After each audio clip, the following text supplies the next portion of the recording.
सत्य का ध्यान क्या है? सत्य कभी अपना स्वभाव नहीं छोड़ता है, अपने स्वभाव का कभी त्याग नहीं करता है। यद्रूपेण यन्निश्चितं तद्रूपैहि यदा कदापि न व्यभिचरति तत्सत्यम। त्रिकालाबाध्यत्वम, जो तीनों कालों में बाधित नहीं होता है उसे सत्य कहते हैं। श्रीमद् भागवत में उसी सत्य का ध्यान किया जा रहा है। वेदव्यास जी के शिष्यों ने अपने गुरु से ही प्रश्न किया था, हम उस ब्रह्म का लक्षण जानना चाहते हैं कि वो ब्रह्म कैसा है, उसे हम कैसे जानें और कैसे समझें। तब वेदव्यास जी ने लक्षणों का मतलब क्या है कि ईश्वर को हम कैसे जानें, शास्त्र से ही जानेंगे, वेद से ही जानेंगे। प्रथम दिन ही हमने बताया था कि शब्द ब्रह्म है, शब्द ब्रह्म सदुर्बोधम प्राणेन्द्रिय मनोमयम अनंत पारम गंभीरम दुर्विगाह्यम समुद्रवत। ये वेद है। किसी वस्तु को जानने का प्रमाण क्या है?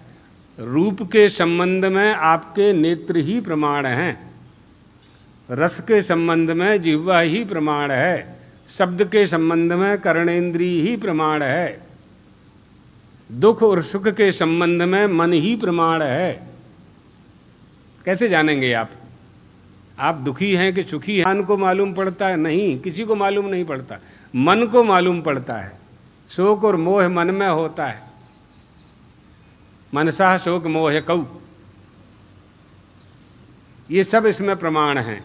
लेकिन जो अननुमेय है, अतीन्द्रिय है, जो चक्षु नेत्र गोचर नहीं होता है, जो दिखाई नहीं पड़ता है, उस ईश्वर के संबंध में क्या प्रमाण है?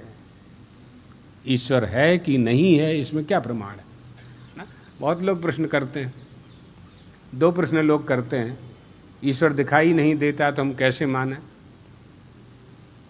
दूसरा प्रश्न करते हैं कि पहले बीज हुआ कि वृक्ष हुआ? सबसे पहले क्या हुआ?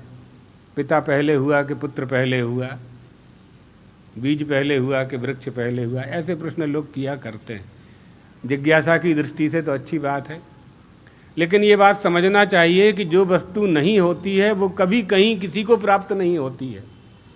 तो अगर ये संसार कहीं दिखाई पड़ रहा है, अगर ये एक नन्हा सा बालक, 1 साल का बालक मंच पे घूम रहा है, तो भले ही आपको नहीं मालूम कि इसके माता पिता कौन हैं, लेकिन ये तो आप जान गए हैं कि माता पिता वाला है। क्यों? क्योंकि बिना माता पिता के संतान की उत्पत्ति हो नहीं सकती है। तो पूरे संसार की उत्पत्ति कैसे हो सकती है? कोई ना कोई कारण है ना। जन्माद्यस्य यतोऽन्वयादितरतश्चार्थेश्च विज्ञस्वराट्, वही परमात्मा इस उत्पत्ति का कारण है, वही उपादान कारण है, वही निमित्त कारण है, वही अभिन्न निमित्तोपादान कारण है। उसका हम ध्यान कर रहे हैं, वो सत्य है।